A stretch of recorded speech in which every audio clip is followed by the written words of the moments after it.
Ladies and gents, boys and girls, happy Friday, June the 2nd, and it is game day as the road to Omaha officially begins for the Gamecocks. South Carolina taking on Central Connecticut State tonight at 7 o'clock. Very excited to be with you. Of course, as always, I'm Chris Phillips, your host of the Daily Crow of the Spurs Up Show. We're going to appreciate each and every single one of you tuning in. I see Will Hall, Braddock, Cody G, Ethan, GA, Travi, what's up? Also those in the Big Cock Club Discord. However, the TDC Questions channel, the TDC Questions channel. To be sure, your questions are answered there. Again, appreciate each and every single one of you guys. We've got Jake Crane upcoming at 12:05. 12:05. We'll have Jake Crane upcoming. And then right after that, we got Mark Ryan at 12:35. So we're going back to back on the guest appearances today. Had to cram them in, but really excited for it. Jake Crane will call in at 12:05. Mark Ryan will join us as normal at 12:35 or so. Guys, in our third hour, of course, our Q&A power hour. And then our second hour, I'm actually revealing my Omaha 8. I will reveal all my predictions for each regional, the supers, and who I think will go to Omaha. Yeah, Brendan, Jake Crane is at 12:05, so he's the first guest, literally upcoming in 3 minutes. Jake Crane at 12:05, Mark Ryan at 12:35. And again, guys, excited to get Jake Crane on each and every single Friday. Beginning today, he'll normally join us at 1:15 every single Friday. He'll join us at 1:15, but of course today had some things happen with his schedule, what have you. Hey, we're flexible here, right? We're flexible. We're able to make it happen. So appreciate the guys all the way over the Inside the Gamecocks just jumped on their show. Thank you so much to them for having me on. And guys, again, I'm fired up, man. My blood is pumping today. As the shirt says, man, as the shirt says, the road to Omaha begins in Columbia. And that's how I'm feeling, man. South Carolina, you're a Yardcock fan. You should come into this season with the utmost confidence because South Carolina, Founders Park, is once again hosting postseason baseball. You absolutely should come in with supreme confidence. Hey, Campbell, NC State, Central Connecticut State, all respect to them, but this is South Carolina's regional to lose. This is the Gamecocks weekend, and it all gets going. Hey, 1 o'clock is when the baseball action begins. Campbell and NC State, first pitch at 1, and then, of course, Gamecocks and Central Connecticut State at 7. Also, guys, I want to say thank you to our new members, by the way, the Big Cock Club, those who have joined the Big Cock Club Discord. Thank y'all so much.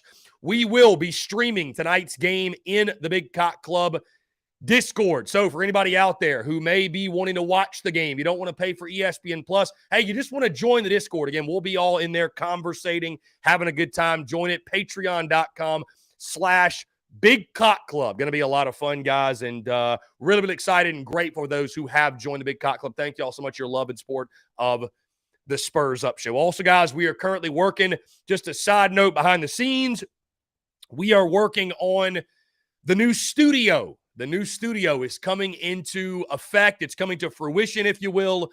Really excited for the new studio, which within the next month, yours truly, we're going to have a new setup. Going to be a new studio. Really, really pumped for it. And again, I cannot say thank y'all enough for the love, the support, man. I'm fired up. It kind of feels like, too, I'll say this right before Jake Crane comes on, like the talking is done. The breakdowns, the previews, all the talking, bro, it's done. It's time to go play now. It's time to go play. And so I thought here today on this Friday, as it gets going, I got questions yesterday about my Omaha 8. Who do I think is going to go to Omaha? I will reveal all my predictions, but in regards to breaking down South Carolina's game, what's the key to the week? Dude, all the talk has happened. Let's go play freaking ball, man, and I can't be more excited. It's just when I think of South Carolina baseball and why I fell in love with it as a youngster, it's most of my favorite memories are from the postseason and just watching guys like Justin Smoke, James Darnell, Reese Havens, Phil Disher, Murderers Row, if you will, those teams. Those are my first Gamecock teams I really fell in love with. And watching those guys, then it went obviously to 09, 10, 11, 12, Ray Tanner coach teams. It just a blast. Guys, that being said, let's get him on. He's going to join us every single scientist. Friday. Here we go. Once again, Jake Crane. He's back. Jake, what's up, man? How you doing? I'm back. I'm doing great, man. Just got married, chose Yeah. so it's a great time to be alive. Dude, congratulations, first things first, on the marriage. How was the honeymoon, by the way? Where'd you guys go, if you don't mind me asking?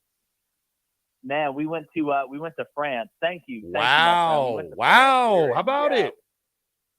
Yeah, we were in Paris for 4 days and went and saw Normandy, man, Omaha Beach and the D-Day landings and did all those tours, man. If you haven't been, if you ever get a chance to in your life as an American, you need to go see it. It's I can't describe it. It doesn't do it justice for me to do it, describe it. But just at one point, you feel unbelievable pride. Obviously, it's somber because so many guys lost their lives, and then you think about men in America today and just how far we've fallen. I mean, we went from storming beaches to wearing bikinis on them. So, it was very, it was an unbelievable experience all around.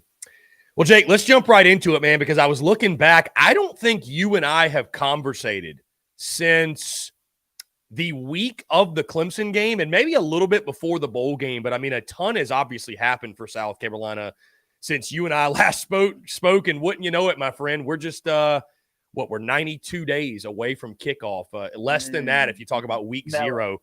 Yeah, it's crazy, man. It's starting. The smell is in the air. We got SEC meetings taking place right now. Hey, let's actually start with that, my friend. There's a ton to get to on the Gamecock side of things. But when it comes to this SEC conversation, 8-game schedule, 9-game schedule, the SEC has made it clear they're going to a single standings model. There's no more East and West. Your thoughts on all the changes that are taking place in the SEC right now with the additions of Texas and Oklahoma incoming next year? Yeah, well, with the announcement that just came out, it kind of went how a lot of people thought. Some people will look at it as kicking the can down the road, and I can understand that. But there's some good and bad. Number one, no divisions is a great thing. I've been saying this since I started the J-Boy show 3 years ago until we turned into Crane and Company. The way we do scheduling, I mean, geographically, it makes no sense. If somebody, you don't have to be Christopher Columbus to figure out that Auburn and Alabama being in the West while Missouri's in the East doesn't make a whole hell of a lot of sense. But then you look at the format of the schedules, and we've had teams that haven't played each other in almost 2 decades. So whether it's the 8-game, whether it's the 9-game, now that we have no division, with the permanent rival and soon to be permanent rivals through a 4-year career, you'll be able to play each team on the road and at home. And to me, you're never going to have fair schedules across the board because teams are different year in and year out. Rivalries have different teams attached to them, but that's the closest way you can get to it. Now, I like the 9-game in-conference schedule. I think that's a format, especially because, look, when you add teams to a conference, eventually you have to start adding conference games. They're not going to add games on to the regular season. You're already going to see games added when we go to the 12-team playoff. So I like the direction it's going. I understand why they can't go to 9 yet. It's a couple things. Number one, the TV rights money, ESPN, which, I don't know how Disney doesn't have enough money, but I guess, the Little Mermaid didn't do as well as they thought. Shocker there. But they got to get that money situation figured out because rightly so, Greg Sankey and the conference want more money for playing more games. And then you have teams that are already locked into 2024 non-conference games that don't want to have to pay the buyout getting out of that and not receive any money on the back end of it. So there's a lot of moving parts. And what I try and tell people is, look, sometimes you have to stop thinking like a fan. Everybody looks at the scheduling change and the permanent rivals and they say, okay, how does it affect my team? Is it good or bad? And I get that. But if you're going to criticize Greg Sankey, you have to understand the way he looks at it. He's not looking at what's best for Alabama only or South Carolina only or Tennessee only. His job is to put the conference in the best position to make as much money possible. And he couldn't get the votes yet because there were too many barriers. And like he said, it's very true. The money doesn't lead, it follows. So it's kind of a hurry up and wait situation, but I do like the direction it's going. Yeah, I think Greg Sankey, man's an absolute legend, and he's holding the cards. And if people can't understand the business side of things and those optics, well, that's their problem. But he knows he's in a great position, and he is leverage is the thing you want to have in business, and they've certainly got that. I'll ask you this, Jake. How do you think this affects, the additions, Texas, Oklahoma, everything we just mentioned with the single standings model? Hey, go into 9 SEC games. How do you think this affects a school and a program like South Carolina? Because the way I look at it, Jake, all of a sudden with the playoff expanding, I mean, I would say that probably going to or making the college football playoff a goal is more realistic probably than winning the SEC. Like going to a 12-team playoff is more realistic because, I mean, a 10-win SEC team is getting in. I think South Carolina could get to that 10-win mark, as could some others. Winning the SEC is going to be much, much more difficult. So how do you think it affects a program like South Carolina? Well, I mean, you look at the simple math. Obviously, 12 spots is a lot different than 10, 4 to start off with. But if we're talking about getting to the conference championship, or is it harder to get in the playoff or win the conference? I know 12 is greater than 4, and I know 12 is greater than 2. So, look, I think a lot of it is mindset, man. Nobody has an easy go of it in the SEC. That doesn't exist. I mean, even Vanderbilt's coming up a little bit right now. So there's no easy schedule out there. Some are built different than others. But if you're a school like South Carolina, if you're any school, the more opportunities you have to play in big games against good teams, are you looking at that as a positive, saying it gives us a better chance because, again, we're playing good teams, or are we worried we're going to lose? It's about mindset. So I think it just, again, depends on how you look, your definition of how you look at all of it. Are you somebody that looks for the worst or looks for the best? But if you're going to add another opportunity in the conference, then I do think it gives you the chance to go win that game, to maybe when it comes down to the end. We always talk about in college basketball, the bubble, right? Oh, they're on the bubble. How many, during the conference, at the end of conference playing basketball? All right, what's your schedule look like those last 4 to 6 games? How many quad 1 win opportunities do you have? Well, I think it's the same in football. If you're trying to get your way in and win your way in, you want big opportunities at the end because you can control your destiny. So I think it's the same across the board. Jake, let's move into South Carolina football specifically in the outlook of this 2023 season. In about a month and a half or so, SEC Media Days will take place in Nashville, which that alone, Jake, is crazy to say. Like, we're that close to truly the peak of talking season. And before you know it, we're into fall camp and we're into kickoff. But, I think what's been really interesting, Jake, to follow, and I'm sure you've seen it, is the hype train around South Carolina football, or the hype train that is South Carolina football. And I feel like it almost feels in a weird way, Jake, like as the offseason has progressed, it has somewhat lost steam because we were so fresh coming off that 8-5 season. Of course, the final 2 weeks of the regular season. Spencer Rattler, Juice Wells back in January, they announced they're back. And I remember thinking immediately, like, oh my God, this could be a 9, maybe 10-win team. Who knows? But I don't know if it's because of the realities of the roster that have set in, what the transfer portal did to the Gamecocks. Oh, by the way, the spring game where you lost Jalen Nichols, your starting left tackle, probably for the year. I don't know if you saw that, but have you seen that like from afar? And, what do you think it is? Why do you think that's happened? Do you think people are bringing more into vision the 10 games prior, what Spencer Rattler did versus the last 2? Your just overall thoughts and I guess the hype around South Carolina and, just from a 30,000-foot view, where you stand on the Gamecocks going into this season. Well, I'll tackle the roster first. I mean, a lot of it is kind of, what's happened lately. I was surprised to see Jaheim Bell and Marshawn Lloyd leave. I think what I think about Marshawn Lloyd and Jaheim Bell, though, I think hurts worse with his versatility, what he's able to do, especially in the red zone, and just being such a big threat and a security blanket for Spencer Rattler. So I think that kind of killed a little bit of the steam of Juice and Spencer obviously saying they're coming back. But, coming off the high that was the end of the year last year for South Carolina, you have that kind of, the endorphins are rolling. You're feeling great. You wish you could have played another 4 games. And then the longer the offseason goes on, you start to remember some of the bad, right? And there's a little bit of that indecision with Spencer Rattler. Which one are you going to get?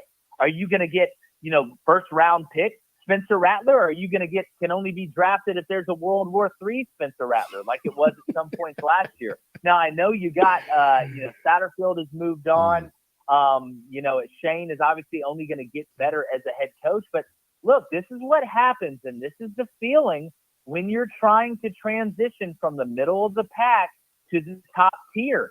These are the moments that kind of, define the fan base before the season and during talking season. It's that indecision. It's that worry. It's that what can we expect? And there's a lot of unanswered questions still. but I always fall back.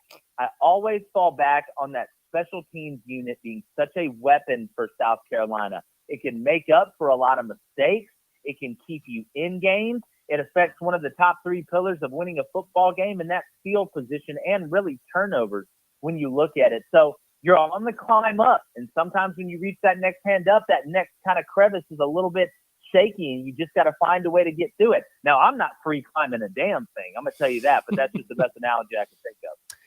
Yeah, and I think too, Jake, I don't know if you're a big preseason magazine fan like I am. I'm a junkie when it comes to these preseason magazines, and I got Athlons, and they rank the Gamecocks. They do SEC positional unit rankings, and they've got South Carolina's offensive line ranked 12th, and that was with Jalen Nichols, and they got the defensive line ranked 13th. They've got the linebackers ranked 13th. I think when you look at the reason maybe the hype train has lost some steam, it's because of the reality that I think, and they're doing great work on the recruiting trail.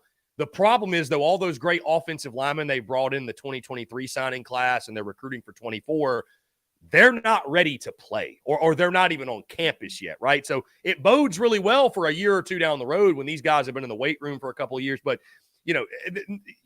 this as well as anybody, Jake, you're not going to go out in the SEC and win SEC football games with freshman offensive linemen. That's why you don't see them ever play. And I don't know if you saw this stat, Jake, I posted this morning, but 5 consecutive years the Gamecocks have finished 11th or worse in stopping the run in the SEC. I think for this program to take the next step, and again, Shane Beamer, to his credit, is doing everything he can to address these issues. They're recruiting at an extremely high level, but for them to take the next step as a program, running the ball, stopping the run, as simple as that sounds, they got to be great on the line of scrimmage, because I think where people get lost is they look at an offense last year like Tennessee, and they just think they throw it all over the yard. But, dude, they could run the football. That's why they were so good. They could run the ball at will, which opened up the passing game. Your just thoughts, again, I know you preach this, run the ball, stop the run. It's a simple game, right? If you can line up across the other man and move him where you want him to go, you're going to have a lot of success. Yeah, well, look, I don't care what system you run. If it's the triple option, if it's the air raid, this game is won and lost up front. And it will always be that way at every single level. This isn't 7-on-7. And you look at the teams that have the most success. How did Alabama rise up? They got better up front than everybody. How did Georgia rise up? They got better up front than everybody. How is Michigan making their move right now? They're better up front than Ohio State. That's why they're getting after their ass all the time now. So until that's the hardest piece, because like you said, it's hard for freshmen to come in and play. Not only that, but you got to build depth. It's not about the first 5 only. It's not about the first 4, the first 3 in a jack only on defense. It's about the depth, because it's a battle of attrition.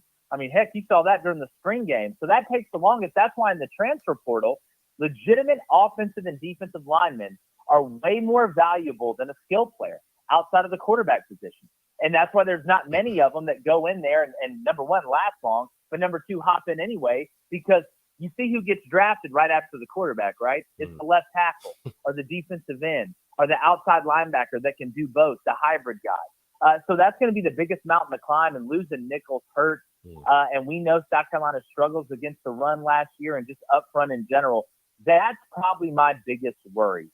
I'm not nearly as worried about seeing old Spencer Rattler as opposed to new Spencer Rattler as I am about that offensive line being able to protect him. And that doesn't just mean in pass pro. The best way to protect the quarterback is by being able to run the ball.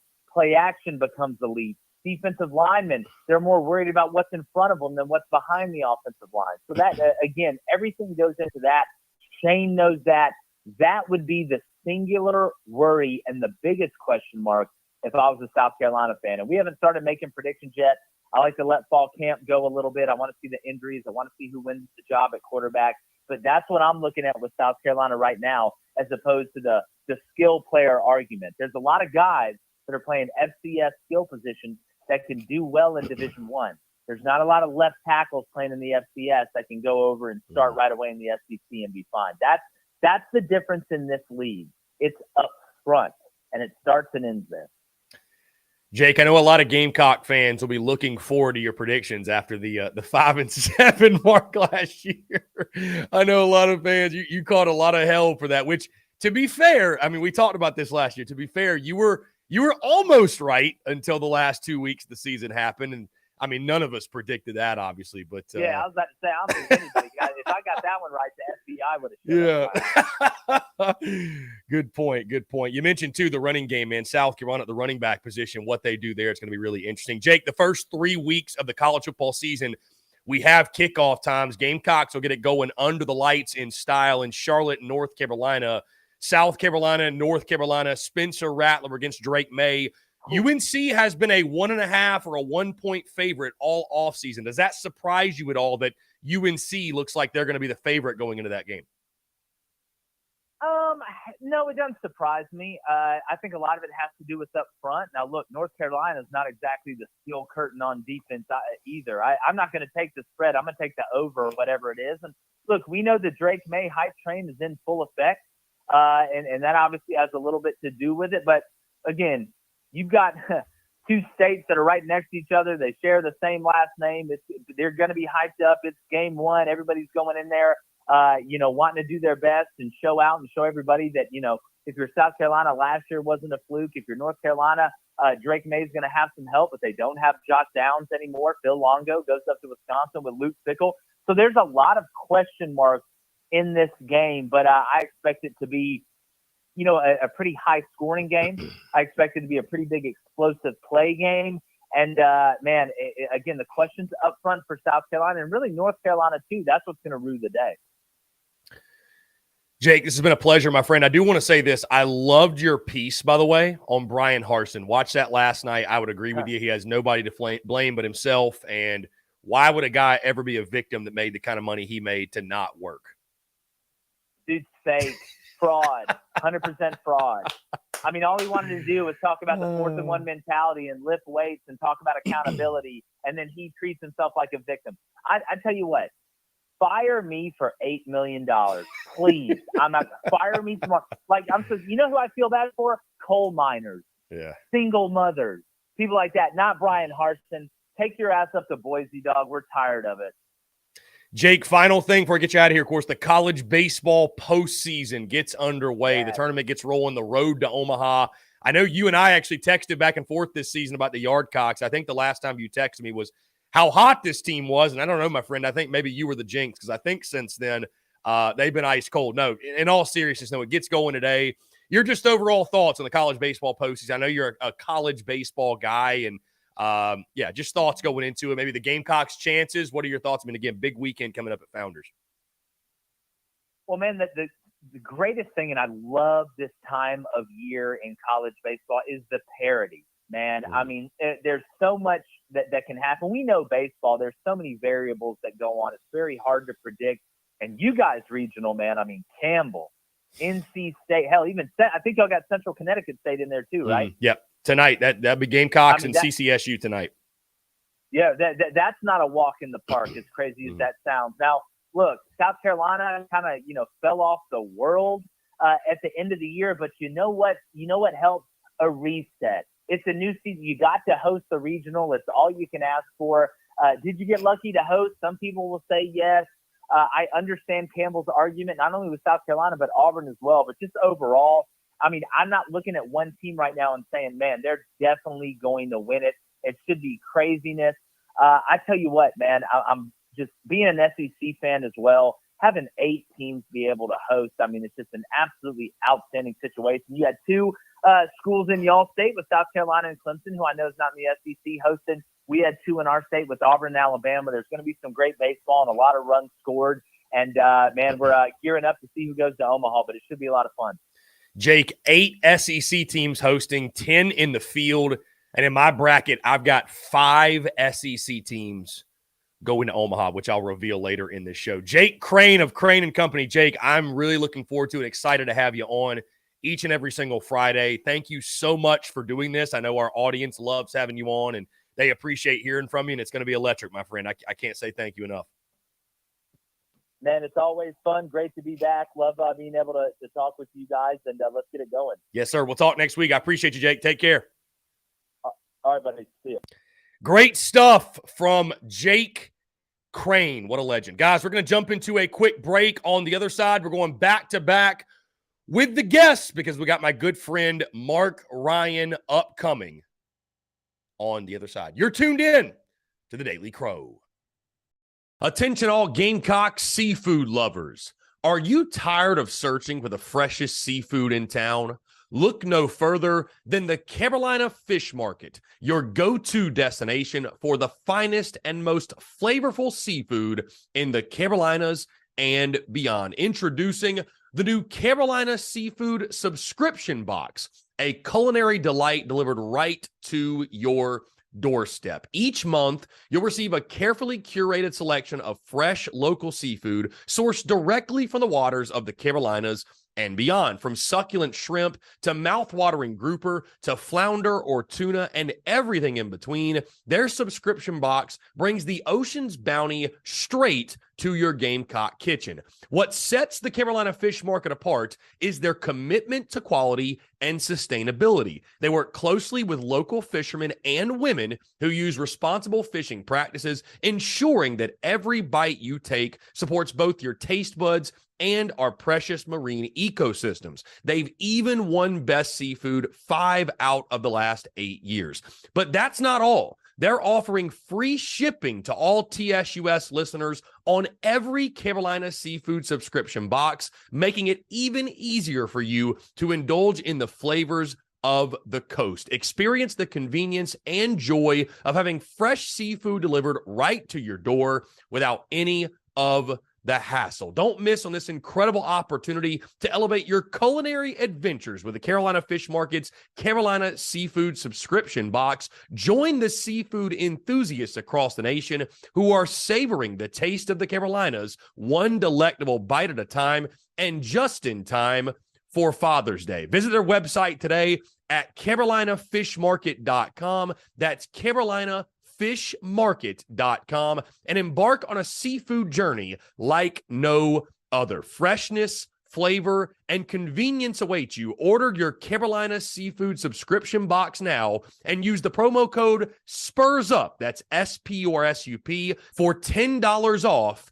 your first purchase. Again, that's promo code SPURSUP, SPURSUP, for $10 off your first purchase. The Carolina Fish Market, where taste meets the ocean.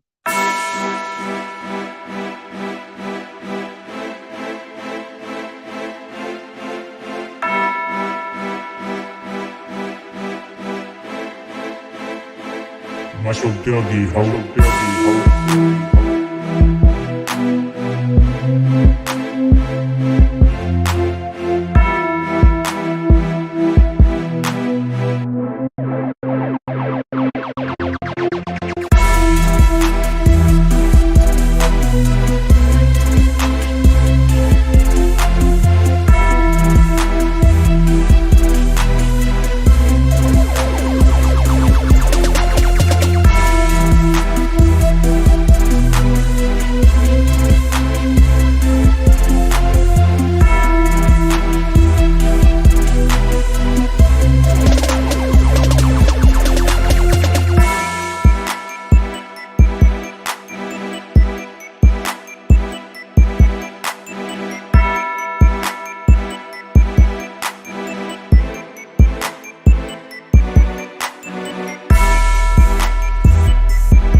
All right, guys, we're back here on this Friday, June the 2nd, 2023. Again, I want to say appreciate each and every single one of you tuning in. It's game day, South Carolina, Central Connecticut State. Tonight, we got my good friend Mark Ryan upcoming. And again, I want to say thank you to Jake Crane, and I'm very excited to have Jake Crane on each and every single Friday moving forward. Of course, Jake was a fantastic guest during the college football season, and I'm very pumped to have Jake on with us yet again to break everything down. Really excited. Really excited. So thank you so much to Jake Crane. Dude's an absolute legend. Just got married and everything. Does a great job of this show over at Crane & Company for the Daily Wire, and really appreciate Jake doing work with us and coming on. So we're going to get Mark Ryan on here in the next couple of minutes or so, back to back with the guests. Really excited, guys, in hour number 2 to reveal my Omaha 8, my predictions for all of the regionals, if you will. And, of course, we will take all of your questions, comments, calls. A bit of an extended power hour as we all get ready for first pitch tonight. Gamecocks and Blue Devils of Central Connecticut State. Guys, Campbell NC State, that gets going at 1 o'clock. There's already baseball taking place with Virginia. Virginia, I believe, is playing. Let's see. Let me get my guys. My guys over at 11.7 posted the full schedule for today. Here we go. Yes, Virginia and Army in the Charlottesville Regional, they are playing right now, actually, playing at noon. At 1 o'clock, you've got Clemson, Lipscomb, Campbell NC State, Indiana State, and Wright State, Boston. Okay, those are all at 1. Also at noon, actually, there's a couple of games going on. He's got this schedule set up very weird. Texas Tech, UConn's going on right now on ESPNU. How about Kentucky and Ball State on SEC Network right now? At 1 o'clock, you've got the Clemson game, Duke, UNC, Wilmington, Oregon, Xavier, Campbell, NC State, Dallas Baptist, Washington, and Maryland. And that looks like UConn, I think. I think that's UConn. Yes. Okay. Awesome. So tons of great baseball, guys. Looking forward to it. And again, excited for the road to Omaha to officially begin. John Edwards says, call out Mark for his bad take, saying he'd take Napier over Beamer and saying we don't know if Shane is the guy. When did that take place, John Edwards? When did that take place? I don't recall that. I don't recall that at all. So you'll have to let me know. Anyways, guys, in the meantime, by the way, make sure you flood the voicemails, the text line, 843-790-3377, especially if you can't call in that third hour. We will air all those voicemails, all those questions, and, of course, leave your questions as well in the YouTube chat. And, again, extremely grateful for each and every single one. Even an electric week over here at the Content Creation Factory. If we will, like I said, guys, we'll be upgrading and moving the studio here the next month or so. Looking forward to that as well. But, again, been a great week on this side of things, and really excited for this weekend. Let's see. UVA up 6-0 against Army in the first inning. Damn. Okay. Getting it started off in style, I see. Love to see it. Love to see it. Guys, I'm just to the point, I'll tell you this. I'm just to the point today, man, where, again, I'm going to give my Omaha 8. We're going to have a great show today. But, dude, I'm just so ready to actually watch the baseball. Like, I feel like we've been talking about this all week long. We've done all of our team breakdowns. We've done our preview of the game. I've given my prediction for the regional, by the way, guys. I guess that's something I should mention. I do have the Gamecocks advancing out of the Columbia Regional. I do have them advancing, so really excited for that. Again, I think South Carolina, when you look at the way it sets up, and, you know, everybody, Campbell's the trendy pick. Even Saturday Down South, who you think might be a little bit biased, they are picking Campbell to win the regional. And Campbell's the trendy pick. They've got the chip on their shoulder. You know, they're going to be playing with the edge. NC State's got motivation because they got snubbed last year. How about the Gamecocks, though? I think this is a team that'll be playing with supreme motivation. I think they'll be fired up. I think they'll be energized. I think the 8 days off is going to immensely help this ball club. This team is as healthy as they've been in over a month, I would say. And I think because of that, too, you look, a team that's 26-7 at Founders Park. I think they'll be excited. I think they'll be fired up to play at home. And I think the Gamecocks will get the job done, and they will advance to the Super Regional. So, again, guys, give me South Carolina advancing to the Super Regionals to take on the winner of the Gainesville Regional. Let's see. And I would say this, guys, listen, if you want to prank call me, you're more than welcome to do so. But calling me from the Spurs Up Show number, I'm never going to answer it. So you might want to get a little bit more creative if you want to do so. Anyways, guys, we're waiting on Mark Ryan to join the show. Here he is. Again, guys, really, really pumped for this weekend. Everything going on. Who better to bring us into the weekend than our friend who joins us each and every single week? He is of the Fan Upstate of Offsides with Mark Ryan, the man himself, Mark Ryan. He joins the show. Mark, what's going on, my friend? Great to see you here on this Friday. Appreciate you taking the time. What's going on? You know, Chris, it is great to see you too. Always appreciate it. I will say, Chris, that my message today is not very likely to be well received by the Spurs Up Show faithful. Okay, it's not very likely to be well received. But we're not here to drop, flowers and rainbows and gumdrops. We're here to spit facts. That's who we are. That is what we do. That's what we're all about, man. So it's always good to be here on the Daily Crow, man. What's good? Dude, just excited, fired up, man. As the shirt says, the road to Omaha begins in Columbia, and that's kind of my mood today. Obviously, your Gators hosting as well. They'll play later today, and it's like Christmas if you're a college baseball fan. Hey, I want to bring this to light, Mark. John Edward in our chat, and I think he tunes into your show on a pretty daily basis, also says, call out Mark Ryan for his bad take, saying that he'd take Billy Napier over Shane Beamer and saying we don't know if Shane is the guy. Said that Tuesday you mentioned something. I don't know. Do you want to address? Did you? What's this? What's this Beamer Billy Napier chatter? I was asked on the show Tuesday if today I would take Beamer over Napier to be Florida's coach, and I said absolutely not.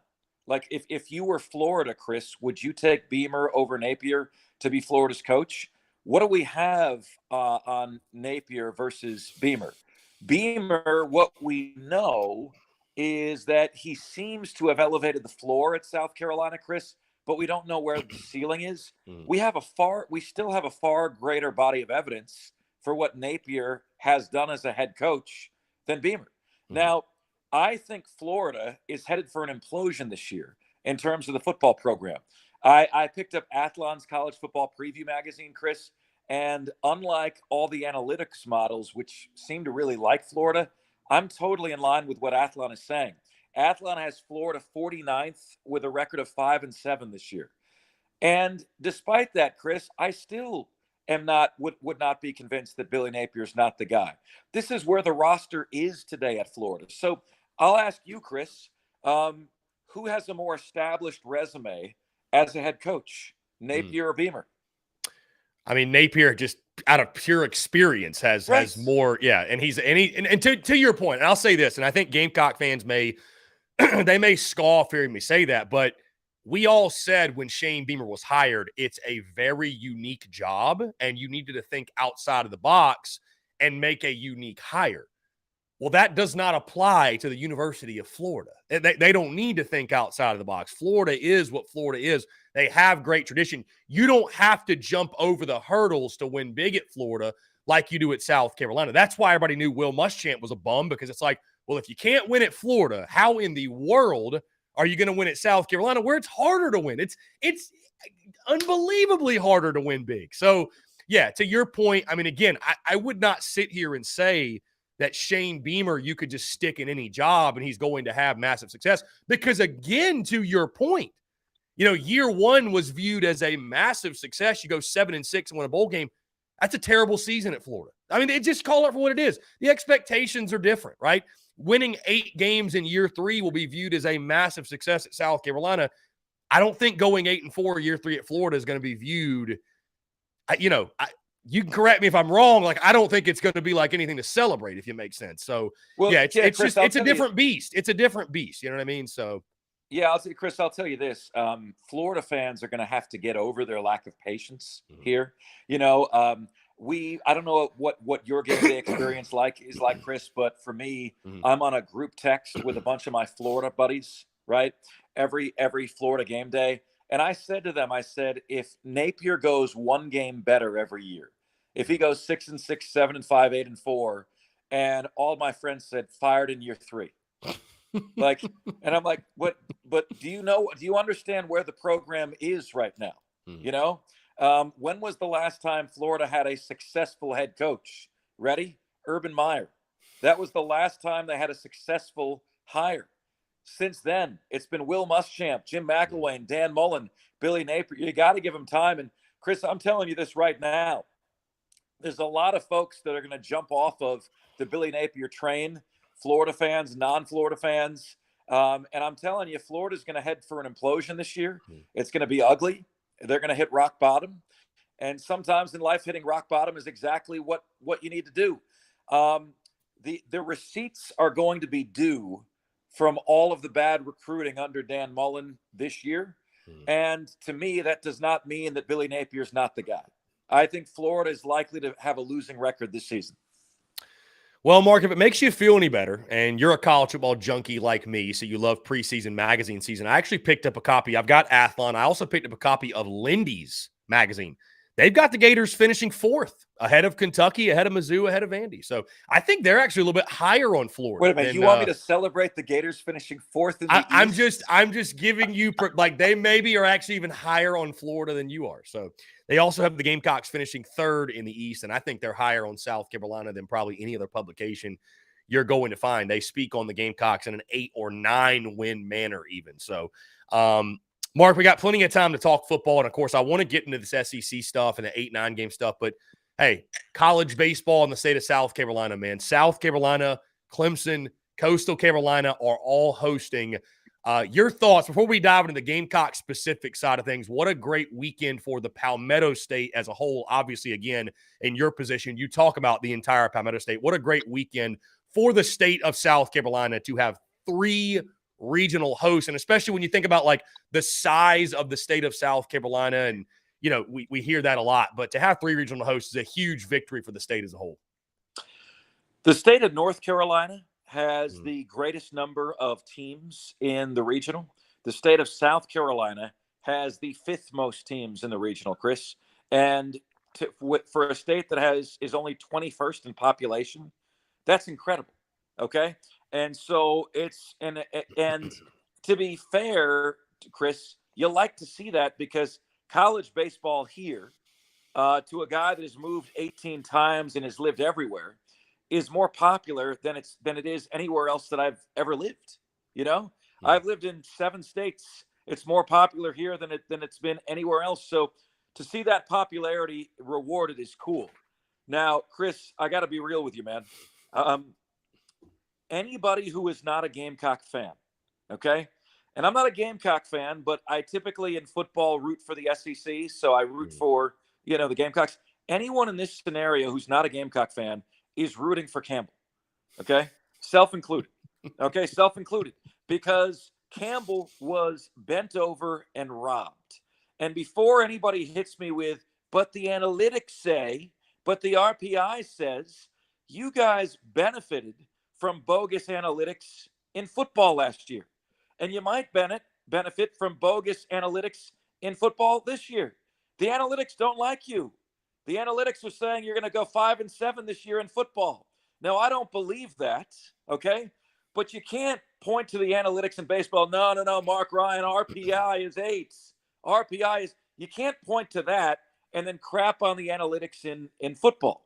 You're either for analytics or you're against analytics. The reality is, Chris, South Carolina tanked the last month. Campbell, I don't know how, the regional committee, the NCAA gets away with doing this. And it's unfortunate because I don't think the Gamecocks deserve to be the bad guy here, but here they are. They are the bad guy. And it's not the only team, it's not the only team, Chris, that got screwed. Guess who the other one is? My own. Explain to me how the Gators, as the number 2 seed, have to play a top 10 team in their own regional. Like, at least in the March Madness committee, Chris, they take the worst number 1 seed and they have them play the best number 2 seed, right? So, like, what the hell are they even doing here? I don't care that Campbell Stadium holds 700 people. They earn the right to host. You know, what's more important, Chris, that a flock of Gamecock fans can go to the regional on the road, or that Campbell, who has earned the right to host a regional, host a regional? And we saw a consistent theme of this with the teams that got to host regionals and the ones who didn't. Where's East Carolina's regional? Anyone? Fry, Bueller? Like, where's their regional? So, you know, unfortunately for the Gamecocks, anyone who's not a Gamecock, self included, is rooting for Campbell in this series because we all feel like they got a prostate exam. Could I argue that Campbell has more of a beef, or should have more of a beef, with Auburn than South Carolina? Because it was Auburn's AD who was on the committee who actually got them in as the 16 seed as the last regional host. Could I argue that they should have more of a beef with them?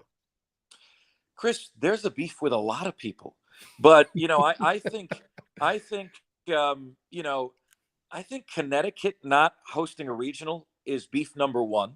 I think Campbell not hosting a regional is beef number 2. How does Connecticut end up in Florida's regional?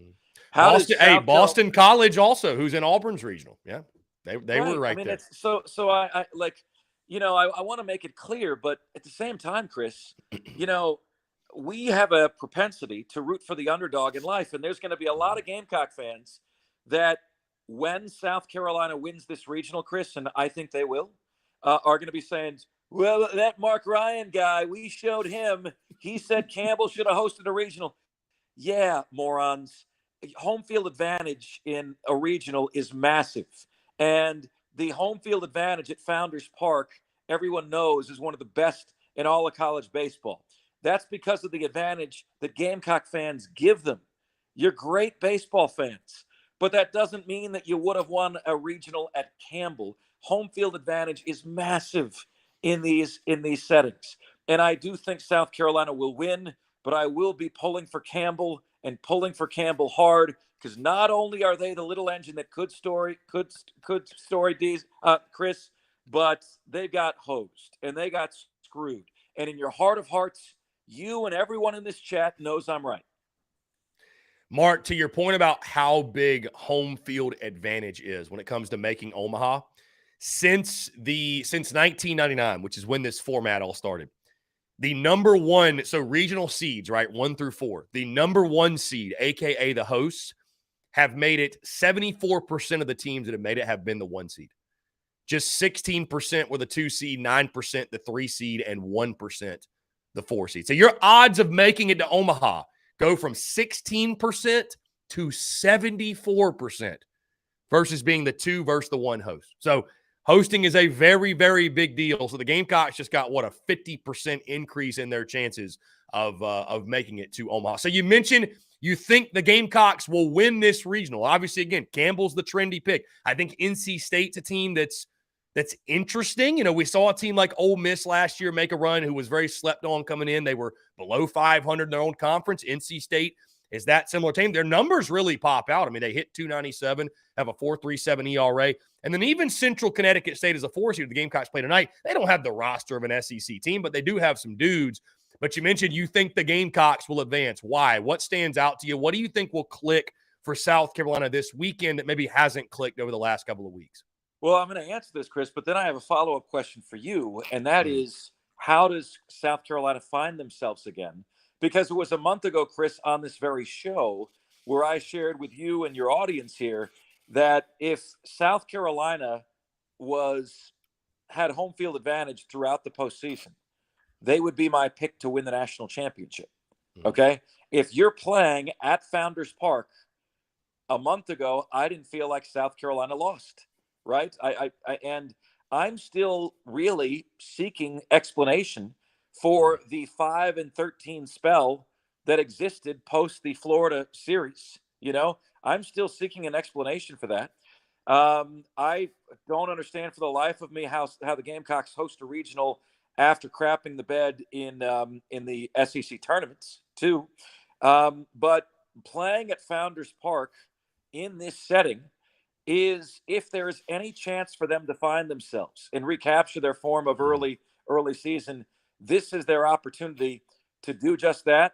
I would put the Gamecocks as the favorite in this series. And Chris, you know, if it was just South Carolina hosting a regional against other teams, I would say, man, the Gamecocks were fortunate to host a regional. But it seems to me, Chris, that the Gamecocks are hosting Campbell's regional, and that's what doesn't sit well, with a lot of folks who cover the industry. I know our mutual friend Brad Crawford was kind of echoing the same sentiment there. So South Carolina is hosting the Campbell regional, and because they are, the Gamecocks are a favorite to win, in my opinion. Now, Chris, can they recapture their early form? Like, what do they have to do to recapture that form that had them a top 5 team in America? Yeah, it's a great question, Mark. And I think you look at what led to the downfall. I mean, I'm not going to use it as an excuse, but it is something that's an obvious statement. The injuries, I think, played a part. I think this team also just got really, really cold, and it just snowballed on them. Some of the things that I think made them so great, first off, offensively, swinging the stick, in regards to patience, all those walks they drew and, the hit by pitches and being able to capitalize on that. I don't think you got those quite as much. And I'll tell you this, Mark, the reason why I've listed Ethan Petrie as my key player of the weekend. Think about this. Ethan Petrie's last home run in an SEC weekend came against Florida. The Gamecocks swept that weekend. He didn't hit one after that in SEC play, and that was the last series they won. Like, the Gamecocks slump directly correlated with his slump. And I know, hey, we don't want to put it all on a freshman, but at this point in the season, you're not really a freshman anymore. And, like, you are the heartbeat, it seems, of the offense. So I think if the Gamecocks, if they're going to get back on a roll, I think Ethan Petrie, I'm not saying he's got to hit a home run every at bat, but, like, I think he's got to become a bigger part or a big part of the offense once again. I think absolutely, like, when he's going, it just seemed like everything else around him was going. And so I think getting Petrie going, I think the pitching depth, I think you'll be fine. Will Sanders is back from injury in the bullpen. I mean, to your point, Mark, if they don't get out of this regional, it's not because they don't have talent. It's like I said all preseason long. If this team doesn't win, it's not because they don't have talent. I think still, even with as good as Campbell is, it's the most talented team in the regional, which maybe isn't a bold statement because it's like, well, no, duh, they're an SEC team. But they're the most talented team in the regional. They absolutely should get out of it. And again, I think maybe the reset and having a week off will help this team. They're getting back healthy. They're as healthy, I think, as they've been since that Florida series. And, you combine all those things. And I think South Carolina, and being at home, like you mentioned, I mean, it's still a team. Yeah, they lost 2 of 3 on their home field the final series. But, Mark, they finished the season 26-7 at Founders Park. So it's a place they're very confident playing. It's going to be a warm weekend. Baseball should be flying. So South Carolina should be able to get back to form. And again, like you mentioned, Mark, they're the 1 seed. I mean, they have the greatest advantage. I mean, no disrespect tonight to Central Connecticut State, but I mean, it's absolutely a game you should win. You should be set up well right off the jump. You don't have to play an NC State or a Campbell in game 1. So, the Gamecocks, they've got, again, all the talent. It's all about execution at this point. I'll tell you what, Chris, we're looking at an NBA Finals right now where Miami is really talent deficient, right? So I would say the Miami Heat are the Campbell of South Carolina's regional, and the Gamecocks are Boston, right? Boston had 2 All-NBA players, Jason Tatum, Jaylen Brown. Does the most talented team always win? No, you just saw the Heat beat the Celtics, right? But there were a lot of folks, Charles Barkley and myself included, that said Denver really caught a break not getting Boston in the finals. There's, the University of Florida will say we caught a break not getting South Carolina in the super regional. If that is the case, because you are right, they are the most talented team. I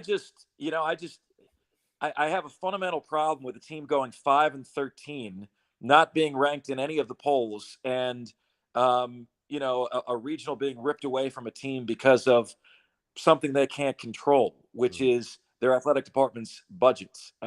So anyway, Chris, I've made that point. I've also said I think South Carolina is going to win this regional at home. My big point during the week, Chris, was trying to figure out how and why college basketball is so much more popular than college baseball. And you and I discussed it on my show. And it comes down to the marketing of March Madness, right?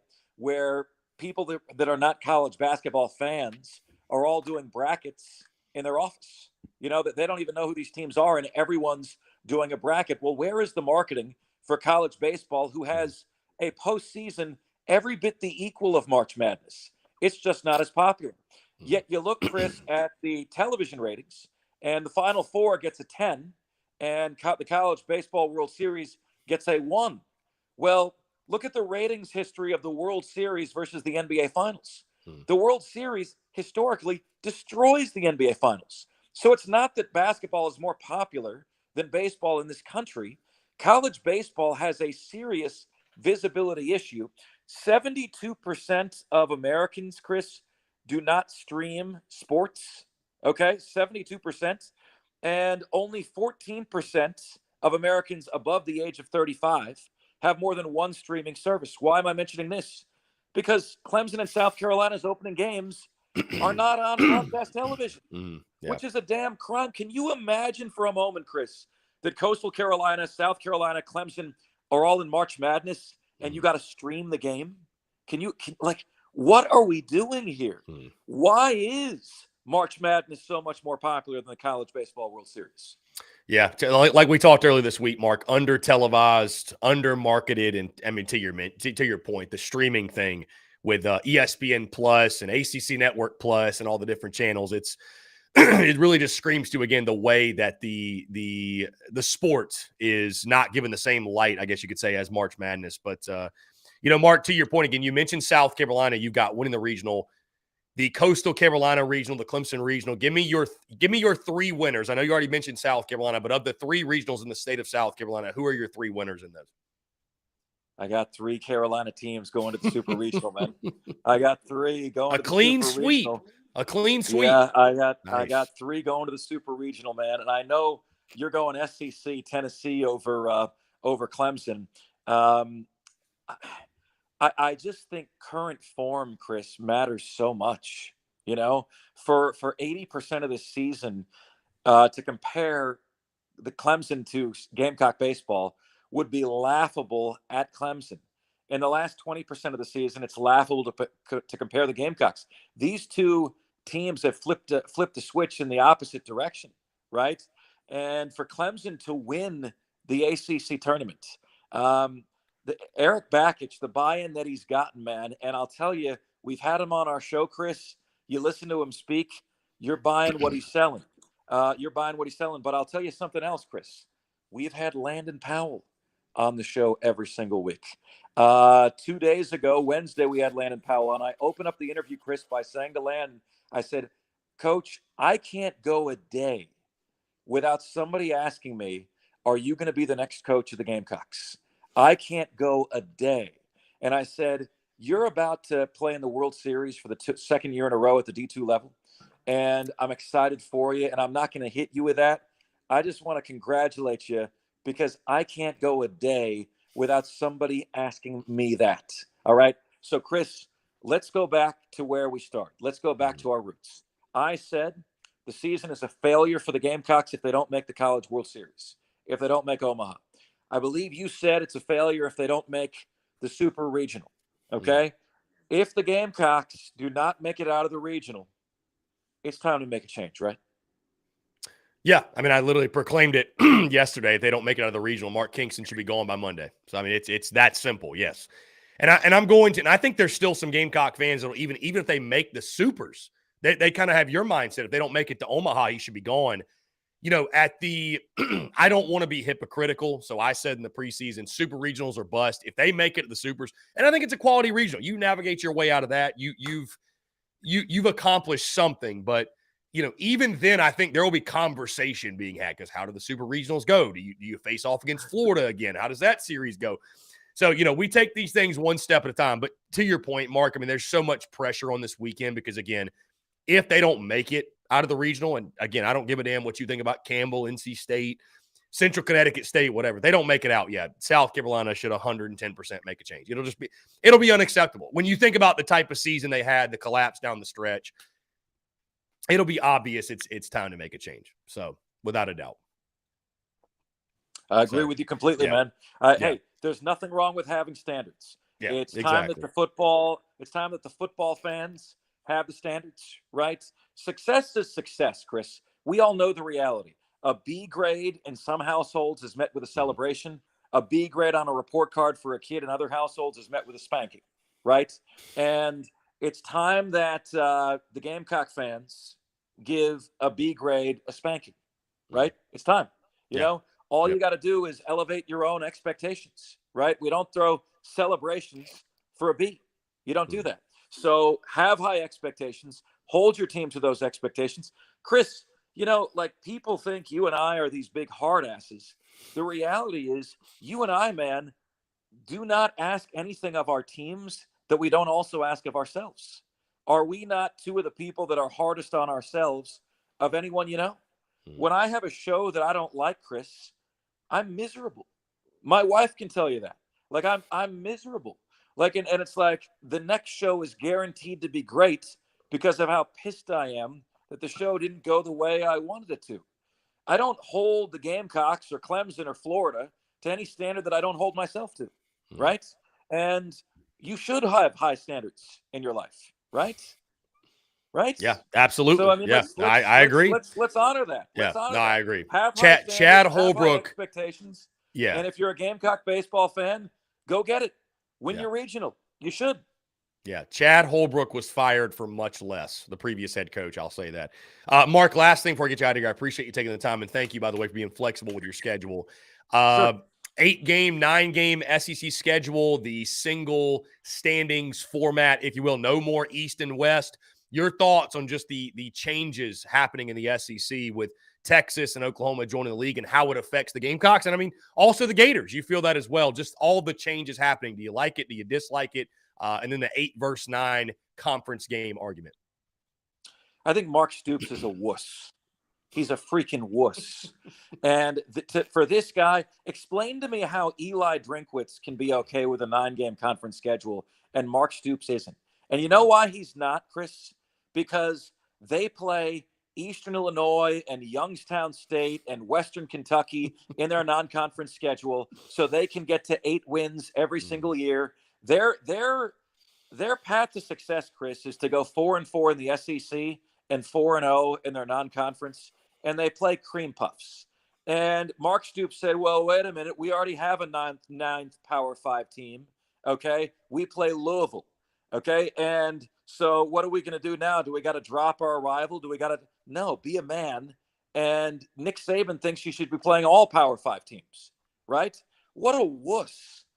Chris, I do want to mention to you, who was it that broke in November that the SEC would be going away with divisions?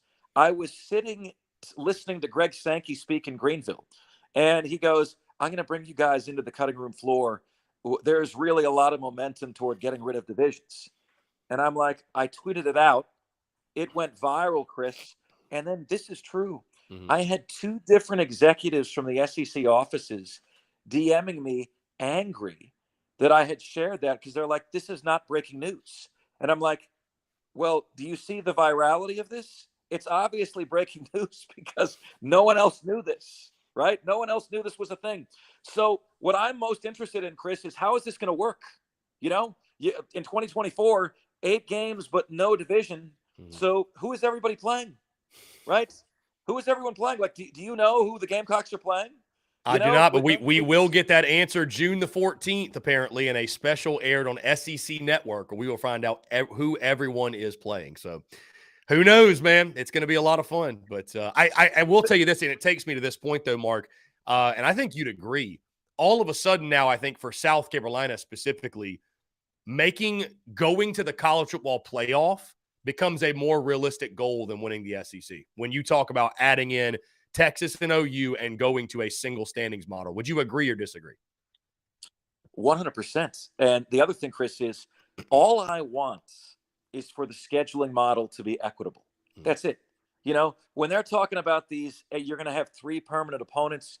Have you seen like Florida's? It's brutal. It's like Florida would get Georgia and Tennessee every single year. And if you truly want equity, you got to make it random for everybody, Chris. Why not put everybody's name in a hat and do it like the NBA draft lottery, where your ping pong balls are taken every single year, right? Oh, but then you might not play Tennessee for 6 years. Okay, but it's all equitable and it's all ping pong ball based, and therefore nobody can complain that, hey man, our permanent opponent is LSU and yours is Vanderbilt. The hell is that? Whoever draws Vandy as their permanent opponent has a serious built-in advantage. And whoever has, Georgia as their built-in opponent every single year has a serious disadvantage. Imagine if Tennessee gets hit with 2 permanent opponents of Alabama and Georgia. Hey, good luck, Tennessee. Those are your 2 permanent opponents. Meanwhile, Missouri gets Vanderbilt and Kentucky. Good luck. Chris, I just want it to be equitable, man. That's all that I ask for. And I think if you do this 3 permanent opponents model, it's never going to be equitable. And that's my biggest concern with this. I am excited for the fact that you can go 10-2 and make the 12-team college football playoff. And Chris, that is going to be the mark in the SEC. And other conferences, you could go 9-3, win your conference, and get to the playoff. But you're only going to get to the playoff at 9-3 if you win your conference, and you're not winning the SEC at 9-3. So 10-2 is going to have to be the mark. My big concern, Chris, and look, you and I, Chris, are paid to have big opinions, right? I'm honestly like Switzerland on this, man, because if I give you my list of pros and cons for the 12-team playoff, my cons list is about as long as the pros. I'm worried, Chris, that'll spell the end of the Ohio State-Oregon games, the Oregon-Georgia games, the Texas-Alabama games before Texas is in the SEC, because what the hell incentive do you have to play a game that could potentially knock you out of the playoff, right? All last year, we remember our memories as human beings. We remember the first thing, we remember the last thing. If Oregon had played Georgia Southern and not Georgia, all year long, they're the national championship contender. But they played Georgia, and that's all we remember is the 50-3 skunking at the beginning of the year, and none of us considered Oregon a national championship contender, right? So why the hell, you'd have to be dumb to schedule anybody, you'd have to be dumb to have anything but a Mark Stoops approach to the non-conference schedule, Chris, once this expands. And I don't think that's good for college football. I don't think the wuss Mark Stoops approach is healthy for the sport. Agree or disagree? I would agree. And there's no more Florida, Utah, I would assume. Maybe no more South Carolina, North Carolina. Who knows? I mean, the Gamecocks, though, play Clemson every year. So it's, add a 9-game conference schedule plus that one. But, dude, I say bring it on, man. From the college football fan perspective, 9-game conference schedule means one more great football game, and more good football is good for business and good for life and just good for watching the game. So I'm for it. I mean, I understand the argument against it by some, but I agree to your point. Like, if you're the head coach at Kentucky or you're the head coach of a SEC school, you're a player there, like, why would you not want to play another great game? Like, against another quality opponent. Like, what do we really get out of South Carolina playing Furman at 7:30 at night at Williams-Brice Stadium? What are we going to learn about the Gamecocks in week 2? You know what I mean? Like, it's just, and no disrespect to the Paladins, obviously, but it's just like, realistically, what do you get out of that? So I'd like to see the 9-game conference schedule. I agree with you. And hey, I love your model, by the way. That'd be must-see TV if we can get the ping pong balls or drawing the names out the hat. And it's like complete mystery, like how the NFL does their schedule reveal, whatever. I'd be down for it. So why not? Maybe you should be the commissioner of the SEC or college football, Mark. You got some Chris, good ideas. I mean, let's be honest. That's totally random, right? That's random. Yeah, right? No, it is. We want it, but random is the only way for this thing to be fair, for this thing to be equitable, right? And that's it. Now, I will say, Chris, don't sleep on Furman. Come ready to play against the Paladins, man. Come ready to play. Hey, I think they're like the 13th ranked FCS team. They're pretty good. So Clemson fans don't want you to know that Furman outgained Clemson last year. I was at that game, Chris. Both teams went up and down the field between the 20s. The difference was Clemson got touchdowns and Furman got field goals. But Furman outgained Clemson in that game, and Clemson fans knew they were in for a not great year after that happened. Like, I never saw more Clemson fans upset after a dub than that one. So I'm just warning you. You sleep on the Dins, Hey, that, Mark, thinking it might ahead, be you that is getting FU'd all the time if you sleep on the DINs, okay? That'll be a very fun week for you and I on your show and on my show, and just because of the upstate connection, that'll be a lot of fun. Mark Ryan, Offsides with Mark Ryan of the Fan Upstate. Mark, I appreciate you taking the time, my friend. Electric stuff as always. And I'll tell you this, if you ever want to win favor with Gamecock Nation, Mark Stoops slander is a good way to do it. So keep it coming. Over the course of this conversation today, Chris, they hate me. They love me. They're okay with me. I don't know what it is, guys, but please know I truly appreciate you. Invite you to send us a follow at Mark Ryan on Air. That's MARC Ryan on Air. Always love coming on with you, man. Thanks so much. Good luck to the Gamecocks, all right? Mark, take care, my friend. I appreciate you. Have a good weekend. All right. Great stuff from our friend Mark Ryan. As always, guys, we're going to jump into a quick break. On the other side, though, we'll keep the conversation going here on this Friday. You're tuned in to the Daily Crow. Attention all Gamecock seafood lovers. Are you tired of searching for the freshest seafood in town? Look no further than the Carolina Fish Market, your go-to destination for the finest and most flavorful seafood in the Carolinas and beyond. Introducing the new Carolina Seafood Subscription Box, a culinary delight delivered right to your doorstep. Each month, you'll receive a carefully curated selection of fresh local seafood sourced directly from the waters of the Carolinas and beyond. From succulent shrimp to mouth-watering grouper to flounder or tuna and everything in between, their subscription box brings the ocean's bounty straight to your Gamecock kitchen. What sets the Carolina Fish Market apart is their commitment to quality and sustainability. They work closely with local fishermen and women who use responsible fishing practices, ensuring that every bite you take supports both your taste buds and our precious marine ecosystems. They've even won Best Seafood 5 out of the last 8 years. But that's not all. They're offering free shipping to all TSUS listeners on every Carolina Seafood subscription box, making it even easier for you to indulge in the flavors of the coast. Experience the convenience and joy of having fresh seafood delivered right to your door without any of the hassle. Don't miss on this incredible opportunity to elevate your culinary adventures with the Carolina Fish Market's Carolina Seafood Subscription Box. Join the seafood enthusiasts across the nation who are savoring the taste of the Carolinas, one delectable bite at a time, and just in time for Father's Day. Visit their website today at carolinafishmarket.com. That's carolinafishmarket.com, and embark on a seafood journey like no other. Freshness, flavor, and convenience await you. Order your Carolina Seafood subscription box now and use the promo code SPURSUP, that's SPURSUP, for $10 off your first purchase. Again, that's promo code SPURSUP, SPURSUP, for $10 off your first purchase. The Carolina Fish Market, where taste meets the ocean.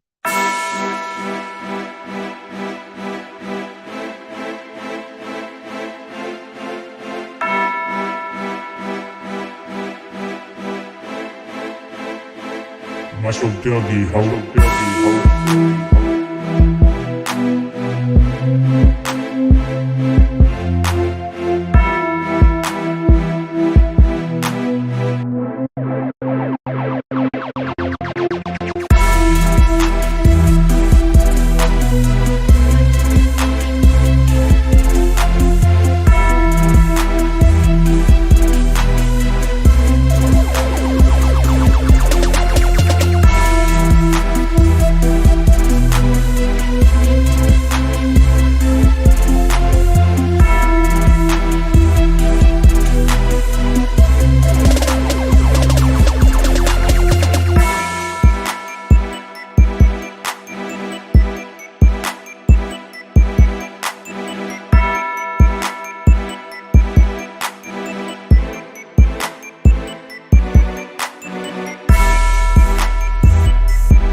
All right, guys, we're back here on this Friday, June the 2nd, 2023. I want to say thank you so much to Mark Ryan of the Fan Upstate. Appreciate him taking the time. Mark is always bringing the heat. It's so funny, like he mentioned. It's like a roller coaster at times. Gamecock Nation loves him, then they hate him, then they love him again, then they hate him again. It is a vicious cycle. But either way, we appreciate Mark Ryan always bringing the heat. And he's got the Gamecocks winning the Columbia Regional, as do I. Going to be a fun weekend in Columbia, South Carolina. And on that note, guys, I figured with the college baseball tournament beginning, with the postseason officially underway, let's lock in some picks. Let's lock in some predictions. I'm going to go through every single regional, give you my winners, go through all the supers, give you winners there as well, and give you my official Omaha 8 as the postseason officially gets underway this weekend. So without further ado, let's get into it. We will start in Winston-Salem, where Wake Forest is the number 1 seed, followed by Maryland, Northeastern, and George Mason. I will take the Demon Deacons. I think this is one of the easier regionals to navigate. I think Wake Forest, as they're better known as, I think they will get the job done, the number 1 overall seed in this tournament. Next, we'll go to Tuscaloosa, Alabama, the 1 seed, Boston College, the 2, Troy, the 3, Nicholls State, the 4. And guys, let me say this. When it comes to the college baseball postseason, you got to pick some upsets. You cannot go chalk across the board because, as we all know, hey, things get crazy, right? Baseball is a crazy game. And I look at this regional. I love the Alabama story, right? Their head coach gets fired or what have you, the troubles they had with the gambling, the betting on his own team or against his own team, whatever it was. I love the story with Alabama and their resurgence. I think Boston College as a team has a chip on their shoulder because they did not host. But I'm going with Skylar Meade and the Troy Trojans as the 3 seed. I love what Skylar Meade has done at Troy. I think they advance, and they will take on Wake Forest in that super regional. Let's move to Coral Gables, Miami, the number 1, Texas, the 2, Louisiana, the 3, Maine, the 4. I love the Ragin' Cajuns here as the 3 seed, but give me Hook 'em Horns, Texas, to take this regional as the 2. They upset Miami, and they advance to the supers. We then move out to the West Coast in the Stanford regional. Stanford is the 1, Texas A&M is the 2, Cal State Fullerton as the 3, and San Jose State as the 4. The Fighting Kyle Petersons. Kyle Peterson, a friend of the show, hosting as the 1. I like Texas A&M. I think they're a dangerous team. I'm a big fan of Schlossnagle and what he's done with that program. They made a run in the SEC tournament, but I'm going with Cal State Fullerton as the 3 seed. So the seeds that will match up from the Coral Gables and Stanford, neither of the 1 seeds, which would put the Texas Longhorns hosting the super regional. I've got Cal State Fullerton. They are a traditional college baseball powerhouse. I think you will see them make a run this postseason. Give me Cal State Fullerton.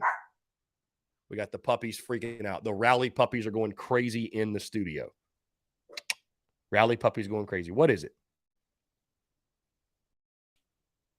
Rally puppies going crazy in the studio. I apologize. That's great podcast content. Either way, let's keep it moving. We got the Baton Rouge Regional. LSU as the 1, Oregon State the 2, Sam Houston the 3, and Tulane as the 4 seed. I've got the Bayou Bengals. I think this is one of the easier to navigate regionals. I think LSU will take care of business. We then move to the Lexington Regional. Kentucky as the host at the 1, West Virginia the 2, Indiana the 3, and Ball State the 4. Kentucky playing right now. They are up on Ball State. I expect them to win that game, but I do not expect them to win the regional. Give me West Virginia in this one in the upset. I think they will take on LSU in the supers. We then move to the Plains of Auburn. Auburn is the 1 seed. Southern Miss is the 2. Samford is the 3. Pennsylvania as the 4. A lot of debate around Penn, a lot of debate around Auburn, I should say, in regards to should they have been a host, should they have not. Southern Miss is our good friend Ben Upton of 11.7's pick to win the national championship. Samford, also a high-quality club. Guys, that being said, there's going to be a 4 seed that wins a regional. and it's this one. Pennsylvania, the Penn Quakers. We saw them earlier in the season. Tried to tell you that was a good ball club. I think Penn comes out of that regional. They take down Auburn, the rest of the field, and they advance to the Supers. On to the Clemson regional. Clemson is the 1, Tennessee the 2, Charlotte the 3, and Lipscomb the 4. Clemson red hot. They've won 16 in a row. But we all know how the hot, cold, hot theory works, right? And I think Tennessee is the most dangerous 2 seed in this tournament. You think about last year and how good they were, didn't even make it to Omaha. I think Tennessee's got a chip on their shoulder, something to prove. I think they're a high-quality ball club. Clemson, they cannot keep up that level of play forever. I think Tennessee goes into Clemson and wins the Clemson Regional as the 2 seed. We move to the Gainesville Regional. Florida is the 1, UConn as the 2, Texas Tech the 3, Florida A&M the 4. I like the Gators to cruise through that one. I don't think they'll have any issue in their regional. Of course, guys, the Columbia Regional, I've already given my pick. I do think it will be South Carolina taking on Florida in the Supers down in Gainesville in a rematch. We then move to the Conway Regional. Of course, the 1 seed Coastal Carolina, Duke the 2, UNC Wilmington the 3, and Rider the 4. I think Coastal Carolina will advance. Again, I don't think they'll have a lot of resistance in that one. I like Coastal in Conway to get it done and go to the Supers. In the Charlottesville Regional, where Virginia is up big on the 4 seed Army right now. I think it's like 10-0. Virginia the 1, East Carolina the 2, Oklahoma the 3, Army the 4. This is a really intriguing regional because I think Oklahoma, one of the last teams in, I think they could make a sneaky run. But I love East Carolina here, man. I think it's a battle of the Carolinas and the Super. East Carolina, Coastal Carolina, which is going to be an electric Super Regional in Conway. But I got ECU advancing, upsetting number 1 seed Virginia. Going to the Nashville Regional, Vandy is the 1, Oregon the 2, Xavier the 3, Eastern Illinois the 4. I like the Vanderbilt Commodores, guys. I think Vandy gets it done. I think they advance. I do like Oregon's ball club a lot. Hey, we've seen Xavier before, but I got Vandy coming out of this one, going to the Supers. To the Stillwater Regional, Oklahoma State, the 1, Dallas Baptist, the 2, Washington, the 3, Oregon, Oral Roberts, the 4. Oral Roberts is a fantastic 4 seed in this regional, but I got Dallas Baptist coming out of Stillwater, upsetting Oklahoma State. Vandy, Dallas Baptist in that Super. In the Indiana State Regional, Terre Haute, I think is how you say it. Indiana State, the 1, Iowa, the 2, North Carolina, the 3, Wright State, the 4. This is probably going to be the number 1 upset pick in regards to the top regional where a number 1 seed is not picked. I've got the Iowa Hawkeyes, who, after doing some research, really good ball club. You don't think of the Big Ten. You don't think of Iowa when you think of great college baseball, but they got a really solid club. I think Iowa will come out of that Terre Haute, that Indiana State Regional. And finally, guys, the Fayetteville Regional, Arkansas as the 1, TCU as the 2, Arizona the 3, Santa Clara the 4. I think Arkansas is going to cruise through this one. They will win that and advance to the Supers, where they will, of course, host. Now, let's start back at the top and let's go through the Super Regionals as I pick my Omaha 8 for you all. We'll start with Wake Forest and Troy. Like I mentioned, I love Skylar Meade. I love what he's done with the Troy program. And there's a lot of pressure as that number 1 overall seed, right? But that's to win it all. I think the number 1 overall seed will get there. I think Wake Forest, they host the Super. They take care of business. I think Wake Forest does end up in Omaha. We then get to Texas and Cal State Fullerton. 2 college baseball blue bloods will go at it. In the upset, I think Cal State Fullerton gets the job done. They take down Texas, and they are in Omaha. LSU, West Virginia, in a Super Regional in Baton Rouge. I've got LSU. I think LSU, man's for real. I think them not being the number 1 overall seed is such an advantage for them to not have that pressure. So with that being said, I've got LSU advancing. They will go to Omaha. Tennessee and Pennsylvania. What a Super this would be. I got the Tennessee Volunteers. I got Tennessee going to Omaha. I like Tennessee a lot. I think they're a really talented club. They were playing much better baseball down the stretch. And again, this is still a really, really good team, flew under the radar all season. I could see Tennessee being that team like Ole Miss last year that makes that unexpected maybe run to the promised land. We then move to South Carolina and Florida. And let me say this on this side of things. I have the ability to change my mind, to change my prediction going into next weekend. Because, hey, the Gamecocks, if they do advance, they may not even play Florida. Who knows? But right now, Florida, South Carolina, the rematch in Gainesville, I do have Florida beating the Gamecocks and going to Omaha. I've got the Florida Gators in Omaha. Coastal Carolina, East Carolina, which, again, I think would be an electric super regional in Conway. How about ECU making their first ever appearance in Omaha, Nebraska? I had them in the preseason, and I'm sticking with this one. Give me East Carolina. Vanderbilt taking on Dallas Baptist. I think Vandy will cruise, man. I think Vandy is one of the best teams in this tournament. I like Vandy a lot. Give me Vandy to go to Omaha. And then finally, Arkansas taking on the Iowa Hawkeyes. Give me the Razorbacks, man, in Fayetteville. They are just so tough to beat. I think they will advance. So my Omaha 8 is as follows. Wake Forest, Cal State Fullerton, LSU, Tennessee, Florida, East Carolina, Vanderbilt, and Arkansas. I will not pick a national champion out of those 8, but that is my Omaha 8 as we begin the 2023 NCAA baseball tournament. You do the math. I've got 1, 2, 3, 4, 5 SEC teams in Omaha, which would be incredible. 5 of the 8.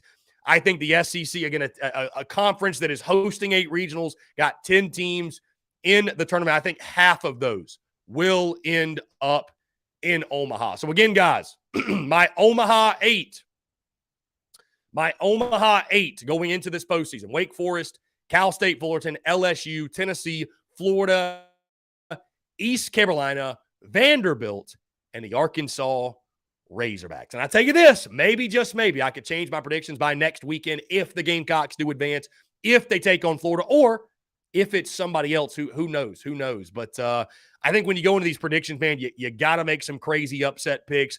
You got to pick some 2 seeds. You got to pick some 3 seeds. Heck, even throw a 4 out there because it's just so unpredictable. It's so tough to figure out, right? Because there's so much parity in the game of baseball. So do not be surprised when, not if, when you see the madness take place this weekend or the next couple of weekends. But as a college baseball diehard, man, it's one of our favorite times of year, and really, really excited to see how this thing plays out. But again, Wake Forest, Cal State Fullerton, LSU, Tennessee, Florida, East Carolina, Vanderbilt, and Arkansas. That is my Omaha 8. So the SEC flexing their muscles and showing their dominance yet again.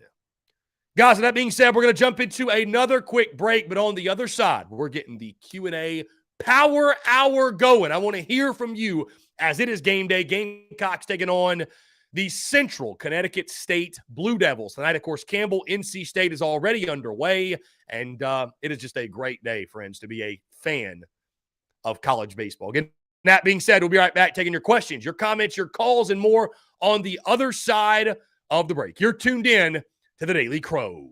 Attention all Gamecock seafood lovers. Are you tired of searching for the freshest seafood in town?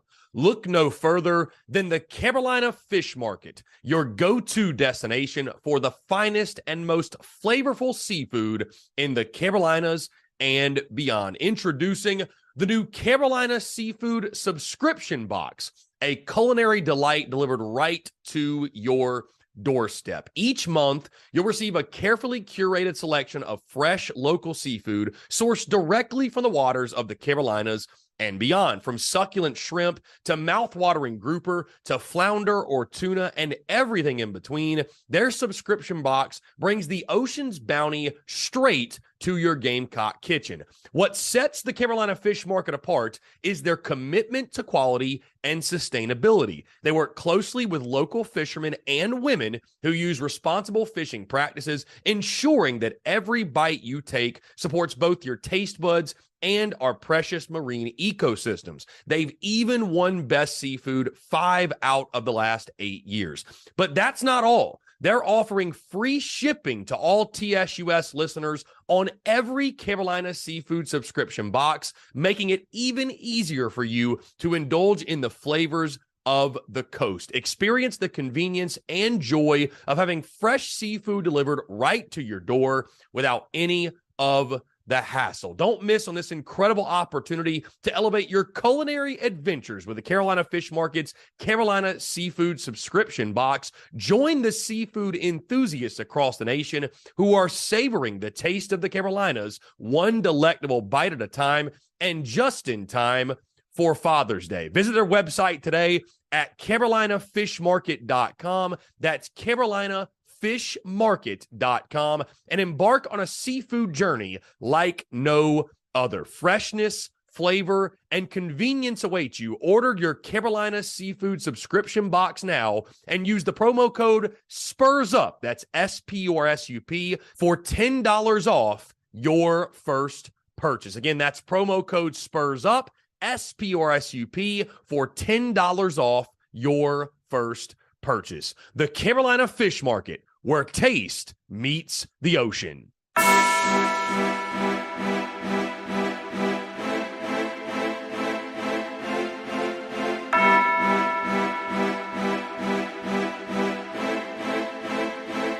Muscle Dougie, ho.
All right, guys, we're back here on this Friday, June the 2nd, 2023, and we have entered our Q&A Power Hour. Taking your questions, your comments, your calls, 843-790-3377. That's 843-790-3377. Again, guys, appreciate each and every single one of you tuning in, and excited to let's get into these questions. Again, thank you all so much for the continued love and support all week long. Truly do appreciate it. James Kendall says, fear the mother effing fish. Wrong year, James. Wrong year, my guy. Let's see. Ethan says, tonight I put Braswell at second, Lee Croy at third, McGillis at DH, and outfielders are Tippett, Brewer, and Petrie. So Brazzy at second, Lee Croy at third, McGillis DH. Yeah, I could see Tippett moving to the outfield. I could definitely see that because, again, you bring that athleticism back. I mean, Evan Stone, love the kid, but has not been a productive stick in the lineup. So I like Tippett out there as well. I mean, also, though, do you replace Dylan Brewer? I mean, I think at this point, I'd almost rather have Evan Stone out there than Dylan Brewer. So it'll be interesting to see how they handle that. That's certainly a storyline, Ethan, as we go into it. Just how do they shuffle and how do they handle the lineup, right, with the return of Braylon Wimmer to the field. Tommy Spire says, how about those Gamecocks? Indeed, indeed. Let's see.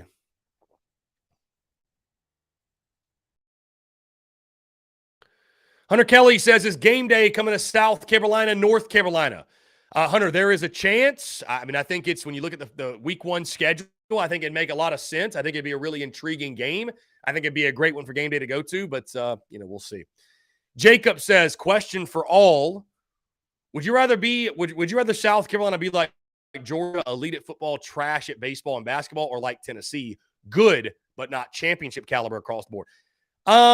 Jacob, again, there's a fan answer and there's a business answer. In regards to business, being good at football trumps all. I mean, Jacob, it honestly does. It honestly does, man. And I think most fans, if they were honest with themselves, they'd probably choose the football answer. They probably would. Because, again, you're talking about being like Georgia, like winning national championships in football. So basically what you're asking is, would you rather win a national championship in football or win 8 games in football and be like what South Carolina baseball is right now and be like an NIT basketball team? I think realistically, and Jacob E., thank you for the question. Thank you for the question. Realistically, fans of every SEC school would trade all of the success of their other sports to win a national championship in football. There's no question. And if that, there's some that'll argue, and it's true though, man. It's true. Every fan base is that way. Every single fan base is that way, where they would trade the success of every other sport to win a national title in football. You cannot convince me otherwise. So again, from the fan perspective, I'd rather be good at everything or like solid at everything, because it just makes it more fun as a fan to go throughout the year. And football season's only a couple of months. So even if you're elite at football, it's like, what do you do? What do you do February through August? I mean, I guess you could just talk football. But I mean, what do you do? So, yeah, anyways, I don't know. I'd probably rather be good at everything. But again, for the business side, winning a national title in football, the wonders it would do for the business, for me personally, and just for Gamecock Nation, what it would mean for the university, what it would mean for the city of Columbia, dude, that would be an impact that would be felt for years, right? So, anyways, I would probably say be good at everything, but it's a compelling argument for sure. Let's see. Let's get back into these questions, these comments, if you will. Ethan says he would have Braswell leading off. I don't hate that. I really don't hate that, to be honest with you. I do not hate that.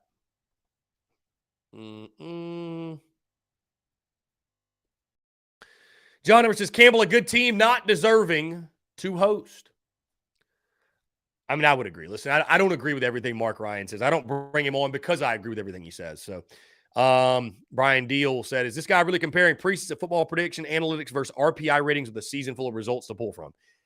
Yeah, I mean, that is indeed what Mark was doing. John Edwards says, why am I not surprised he's rooting for Campbell? Says, you're wrong. Lynn Turner says, Campbell did not get screwed. Campbell may not be in it at all if they were in the ACC. Blair C says, Tennessee wins the Clemson Regional easily. Lynn Turner also says Campbell may not even play South Carolina this weekend.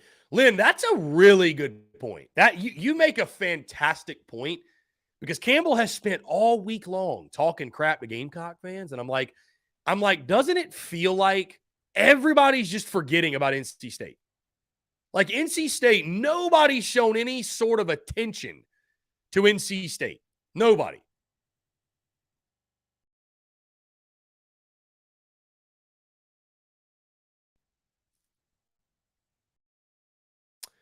Let's see. Blair C said, I'll say it again. Campbell stacked up a bunch of quad 4 wins. In what universe does that make you worthy to host? Fair enough. Roman Paget said 10-0 Virginia in the second. That was a little bit ago. I can't even imagine what the score is now. Lynn Turner, Campbell's 20 minutes from my house. All the notable wins are midweek. You can't really judge them with the midweek wins. They are not the most talented team. No, South Carolina, Lynn definitely is. I think that's the point we were making earlier. I'm not sure if you misunderstood that, but Campbell's definitely not the most talented team. How about this? Lynn Turner says, think what you will. I think Kingston will be back next year at this point. So, Lynn, you think no matter what happens this weekend, Mark Kingston's back. Is that what you're saying? Interesting. I know there's a lot of Gamecocks that would agree with you. Hayden Yu says technically Holbrook resigned. Well, Hayden, he resigned. He was forced to resign. He was forced to resign. You good? We got the rally puppy in the studio. You good? You good? They're all just chilling in here. Probably should have left the door open for them. Whatever. They'll be fine. Let's see. Bruin Nation to Mark Ryan's comment. Carolina would be like the Charlotte Hornets to get screwed by the ping pong balls. Yeah, probably so. The chicken curse carries on. Lynn Turner, I like the 8 games plus a Power 5 out of conference. James Skinnles is a season ticket holder, post Muschamp. I track monies per win. Furman could be half the value of my tickets.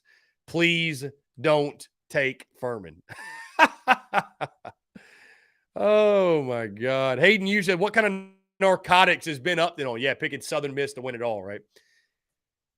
Ben Upton just loves, man, he loves the group of 5 teams. I mean, he's a group of 5 guy himself, so. Yeah. Let's see. Bruin Nation, is Crane on today, or did I miss him in the first hour? Yeah, Crane was on, Bruin Nation. Crane was on. How about this? 2-0. Wolfpack. 2-0 Wolfpack. Guys, I mean, should we go ahead and just call the show early? I mean, if we all want to go watch college baseball, I'm down to start streaming in the Big Cock Club Discord and go ahead and call this thing early. I mean, I feel like everybody's watching college baseball, which again, I'm cool with. I'm more than happy to watch college baseball. I mean, we could end it at 2:00. Y'all let me know. I mean, I know all the games are on right now. So y'all let me know what y'all want to do. I'm down for whatever. I've actually got the game on in the living room. But again, I'm down to go ahead and start the streaming in the Big Cock Club Discord. Again, guys, definitely join. We've dropped the price from $9.99 per month to $6.99 per month. And again, that was in an effort to just grow the community, man, and say thank you to our folks who have been in the BCC for so long, but also there's many of you out there, I feel like, who would like to join, who maybe price was an issue, and now you have the opportunity to do so. So again, patreon.com/Big Cock Club. That's patreon.com/Big Cock Club. Join us today. We'll be streaming all the games this weekend in the Discord. Let's go ahead and jump to the phone lines here. Call from Ouchie Miller. Savage, what's up, man? How are you?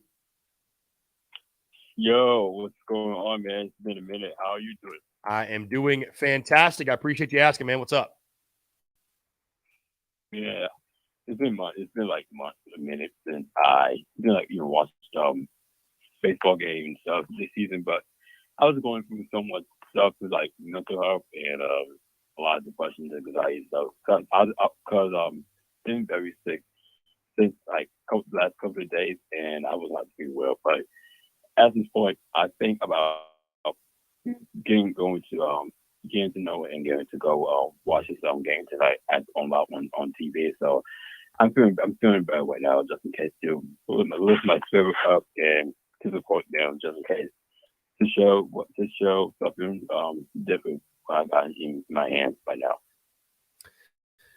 Yeah, Savage, I'm excited for tonight, man. Postseason baseball in Columbia as it should be. Gamecocks, get this. South Carolina is the 1 seed hosting a regional for the first time since 2016. That hasn't happened since 2016. So it feels good. It feels right. And I'm confident in the Gamecocks moving into the weekend and excited for what's ahead.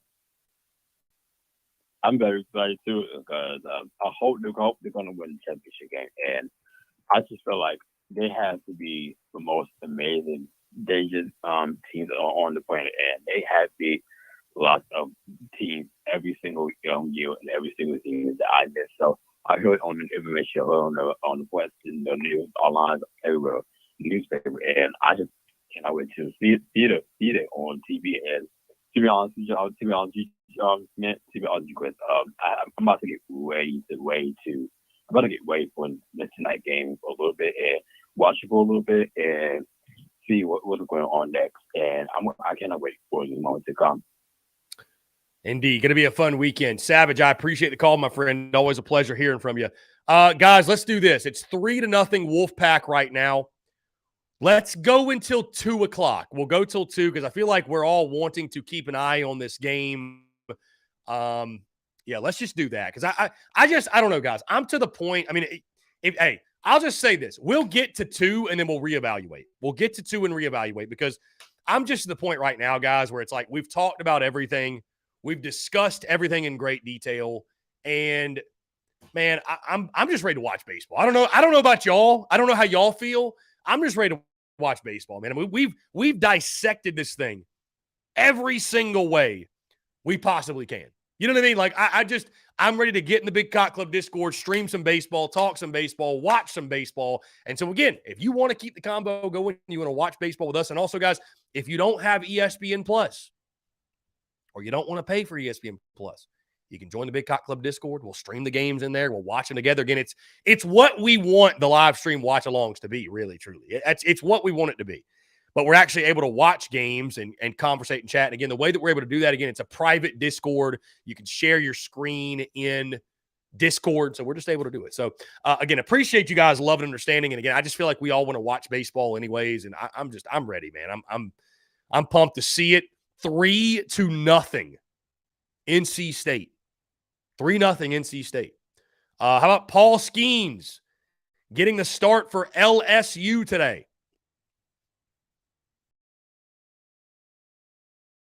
Paul Skeens starting for LSU against Tulane.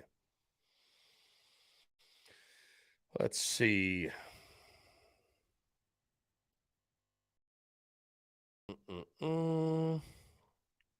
At Friday Starters on Twitter has done like a full pitching breakdown. This is insane. These statistics are crazy. A full pitching breakdown of every team in the regionals. This is like incredible stuff.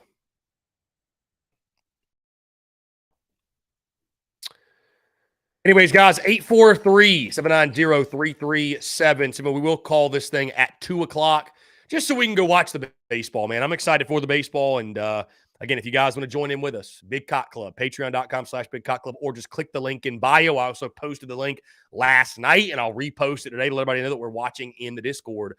Going to be a really, really good time. I'm looking forward to it. Travis is pack smoking that Camel pack, right? Travis said, I'm going to smoke the Camel pack.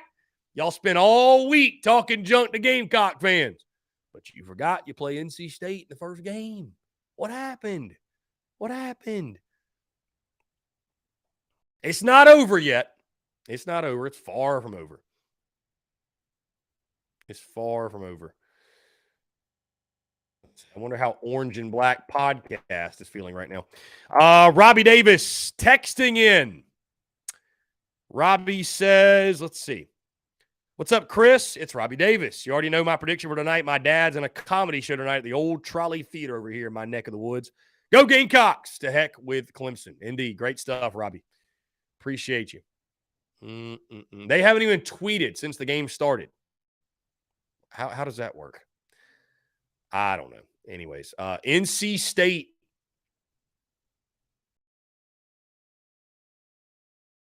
Up 3-0.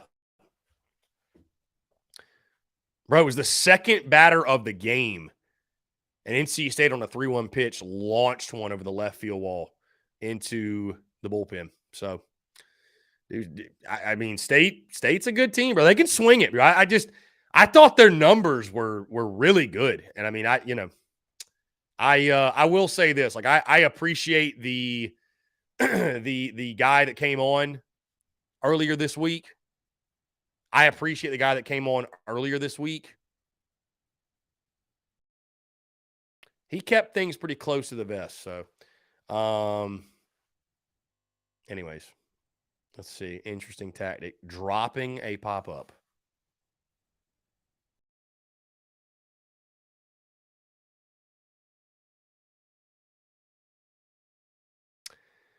Anyways, guys, 9 minutes to go. We will wrap this up at 2 o'clock. Our power hour is about a power 30 minutes, by the way. It's a diet power hour. You get a diet power hour here.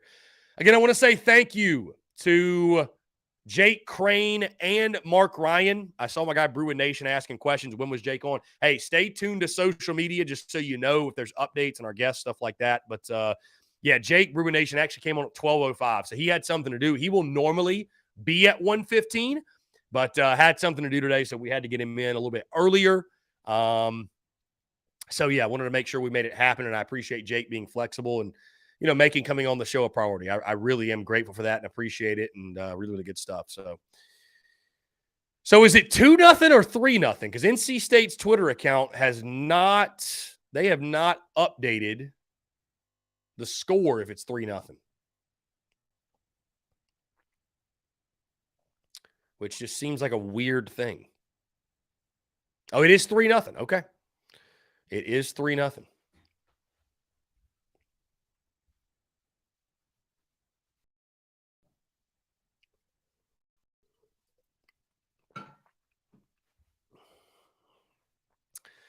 Anyways, guys, 843-790-3377. If you have any last-minute questions, comments, anything else, back-to-back hits from Campbell's, singles, how about it? Okay, let's see. Let's get some scores here. Let's get some scores. Bottom of the 6, Texas Tech leads UConn 3-0. Top of the 6, it's Virginia 11, Army 0. Top of the 2nd, Xavier and Oregon tied at 2. Bottom of the 3rd, Washington, Dallas Baptist 0-0. Top of the 3rd, Clemson up on Lipscomb 2-1. Top of the 4th, Maryland up on Northeastern 2-1. Of course, NC State up 3-0 on Campbell. And I think that's bottom of the 3rd now. Top of the 3rd, Wright State up on Indiana State 4-1. How about that? The 1 seed's already in trouble in that one. And those are all the games in action right now.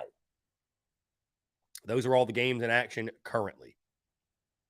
So, guys, that being said, again, be sure to join the Big Cock Club Discord, patreon.com/Big Cock Club. And also, guys, by the way, in the month of June going to be a huge month for recruiting. So be sure you stay tuned for all of the details around recruiting. I'm sure there'll be tons of news. I mean, we know that Shane Beamer is a relentless worker. They're running camps this weekend. So really, really exciting stuff. Big Game Boomer just dropped a list. Top 50 field goal kickers entering the 2023 season. Mitch Jeter coming in at number 15 on that list. So South Carolina well represented when it comes to kickers.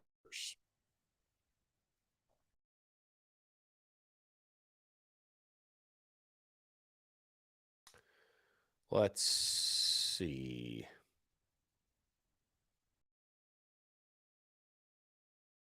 LSU fans are up in arms. Because, and a lot of people question the decisions of Jay Johnson to start Paul Skeens against Tulane, who is 19-40. 19-40 entering this weekend.